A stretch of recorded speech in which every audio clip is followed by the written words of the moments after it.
हालिया तनाव और फिर झड़प के बाद भारत चीन सीमा पर शांति बहाली की प्रक्रिया तेज हो गई है। इसी के मद्देनजर भारत और चीन के बीच कल बैठक हुई। विदेश मंत्रालय ने बताया कि भारत और चीन ने सीमा मामलों पर परामर्श तथा समन्वय के लिए कार्यप्रणाली की 16वीं बैठक आयोजित की। विदेश मंत्रालय ने कहा कि बैठक में भारत और चीन ने कूटनीति वार्ता में पश्चिमी क्षेत्र में वास्तविक नियंत्रण रेखा यानी कि LAC से पीछे हटने की प्रक्रिया में प्रगति की समीक्षा की। मंत्रालय ने कहा कि भारत चीन के वरिष्ठ सैन्य कमांडर सैनिकों को पीछे हटाने की प्रक्रिया पूरी करने के लिहाज से आगे के कदमों पर चर्चा के लिए जल्द बातचीत करेंगे।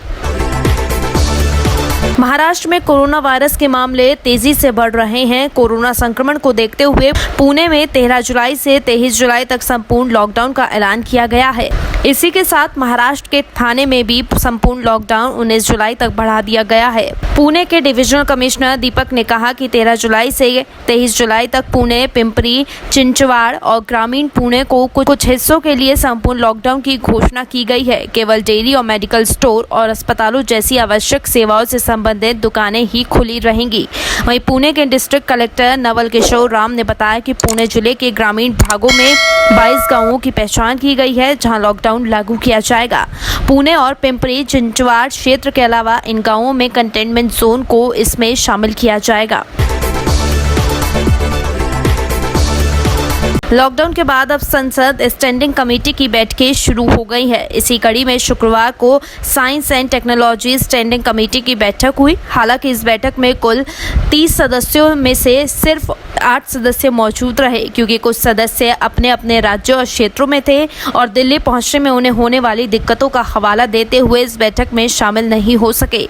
इसी बैठक के दौरान अब सदस्यों ने सुझाव दिया है कि अब जबकि देश में अनलॉक की प्रक्रिया शुरू हो चुकी है, पार्लियामेंट की स्टैंडिंग कमेटी की बैठक को भी नियमित तौर पर बुलाया जाना चाहिए और अगर सदस्य बैठक के लिए संसद भवन परिसर नहीं आ पा रहे हैं तो उनको वर्चुअल तरीके से जोड़ने पर विचार होना चाहिए। उत्तर प्रदेश की स्पेशल टास्क फोर्स यानी कि STF ने गैंगस्टर विकास दुबे के एनकाउंटर को लेकर बड़ी जानकारी दी है। STF ने बताया कि विकास दुबे को लेकर जा रही गाड़ी कैसे हादसे का शिकार हुई।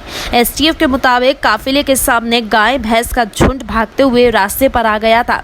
ड्राइवर ने इन जानवरों को दुर्घटना से बचाने के लिए गाड़ी को अचानक से मोड़ दिया। गाड़ी नियंत्रण होकर पलट गई। इस हादसे में कुछ पुलिसकर्मियों को भी चोटें आई है। विकास दुबे इस हादसे का फायदा उठाकर भागने का प्रयास कर रहा था लेकिन वो असफल रहा और उसको मार गिराया गया। बता दें कि उज्जैन में महाकाल मंदिर के बाहर गुरुवार सुबह गिरफ्तार होने वाला गैंगस्टर विकास दुबे लगभग 24 घंटे के अंदर एनकाउंटर में मार गिराया गया। पुलिस के मुताबिक विकास की गाड़ी दुर्घटनाग्रस्त हुई। उसके साथ मौजूद 4 पुलिसकर्मी भी घायल हुए हैं। विकास दुबे ने उनका रिवॉल्वर छीना और भागने की कोशिश की। पुलिस की कार्रवाई में गोली लगी और अस्पताल पहुंचकर विकास दुबे की मौत हो गई। पुलिस की इस थ्योरी के बाद कई तरह के सवाल उठ रहे थे, जिसके बाद अब STF ने घटना की पूरी जानकारी दी है। दिल्ली पर कोरोना वायरस के अलावा वायु प्रदूषण की गहरी मार पड़ रही है। साल 2020 की पहली छमाही के दौरान वायु प्रदूषण के कारण लोगों की मौत के साथ दिल्ली की GDP को भी गहरा नुकसान हुआ है। ये वायु प्रदूषण तकरीबन 24,000 मौतों और 5.8% GDP के नुकसान से सीधे तौर पर जुड़ा है। एक रिपोर्ट में ये सारी बातें सामने आई हैं। IQ एयर विजुअल और green peas south east Asia की एक रिपोर्ट के मुताबिक पिछले 6 महीने में वायु प्रदूषण के कारण दिल्ली को 26,230 करोड़ रुपए का नुकसान हुआ है। Subscribe now and press the bell icon. Never miss an update.